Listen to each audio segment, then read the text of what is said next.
KSDLನಲ್ಲಿ job opportunities ತುಂಬ ಚೆನ್ನಾಗಿತ್ತು. ಆದರೆ ವೇಕೆನ್ಸೀಸ್ ಕಳೆದ 6-7 ವರ್ಷದಿಂದ ಎಲ್ಲ ಫಿಲಪ್ ಆಗಿಲ್ಲ ಮೇಡಮ್. ನಮಗೆ 980 ಜನರು ಒಂದು ವೇಕೆನ್ಸಿ ಓವರಾಲ್ ಸ್ಟ್ರೆಂತ್ ಇದ್ದರೆ ಕೇವಲ 200 ಜನ ಮಾತ್ರ ಇದ್ದಾರೆ. 700 ಪೀಪಲ್ಸ್ದು ನಾವು ಈಗ ವೇಕೆನ್ಸಿ ಇದೆ. ಈಗಾಗಲೇ ಆ ಸರ್ಕಾರಕ್ಕೆ ಬರೆದಿದ್ದೀವಿ ಮೇಡಮ್. ಅವರು ಕರ್ನಾಟಕ ಎಕ್ಸಾಮಿನೇಷನ್ ಅಥಾರಿಟಿ ಆ ಎಕ್ಸಾಮ್ಸ್ನ ಕಂಡಕ್ಟ್ ಮಾಡಿ ನಮಗೆ ಕ್ಯಾಂಡಿಡೇಟ್ಸ್ನ ಕೊಡ್ತಾರೆ ಮೇಡಮ್. ಸರ್, ಈಗ ಎಂಟ್ರಿ KSDL ಕೆಲಸ ಮಾಡಬೇಕಂದ್ರೆ ಯಾವ್ಯಾವ ಥರ ಎಕ್ಸಾಮ್ಸ್ಗಳಿದೆ ಮತ್ತು ಇವತ್ತಿನ ಜಾಬ್ ಆಪರ್ಚುನಿಟೀಸ್ ಯಾವ್ಯಾವ ಹುದ್ದೆಗಳಿದೆ ಸರ್? ಮೇಡಮ್, ಡಿಫ್ರೆಂಟ್ ಕ್ಯಾಟಗರಿ ಇದ್ದಾವೆ.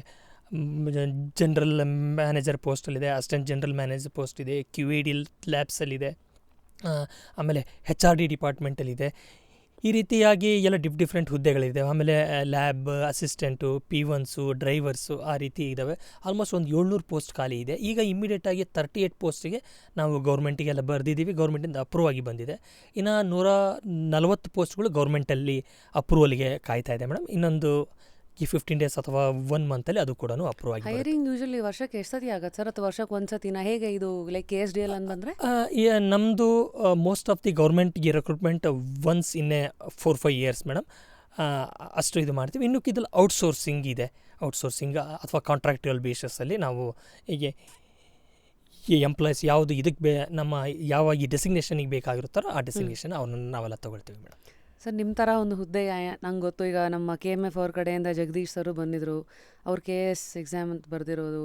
ಈಗ ನಿಮ್ಮ ಥರದ್ದು ಪ್ರೊಫೈಲೆಲ್ಲ ಅಂದರೆ ಈ ಥರ ಕಾಂಪಿಟೇಟಿವ್ ಎಕ್ಸಾಮ್ಸ್ಗಳ ಮೂಲಕನೇ ಬರಬೇಕಲ್ವಾ? ಹೌದು madam.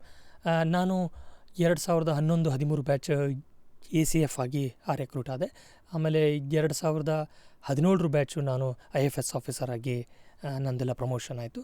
So I served in almost in my 11 years of my service, I served in 8 districts madam. Starting from Mangalore, Udupi, Modubidre, Ballari, Bijapur ಆ ರೀತಿ. ಇದೇ ಥರ ನಿಮಗೆ ಟ್ರಾನ್ಸ್ಫರ್ಸ್ಗಳು ಬ್ಯಾಂಕ್ ಟ್ರಾನ್ಸ್ಫರ್ ಥರನೇ 2-3 ವರ್ಷನಾ? 2 ವರ್ಷನೇ ಮೇಡಮ್, ಅದಕ್ಕಿಂತ ಹೆಚ್ಚಿಗಿಲ್ಲ. So I served in almost all 10 districts of the state madam. Amazing, thank you sir. ಅಂದರೆ ಇವತ್ತಿನ ಒಂದು KSDLನ ಸೇರಬೇಕಂದ್ರೆ ಎಕ್ಸಾಮ್ಸ್ಗಳು ಯಾವ ಥರ ಇದೆ, ರಿಕ್ರೂಟ್ಮೆಂಟ್ ಹಿಂಗೆ ಆಗ್ತಾಯಿದೆ, ಇದ್ರ ಬಗ್ಗೆ ಒಂದು ಪಕ್ಷಿ ನೋಟ ನಮಗೆ ಕೊಟ್ರಿ.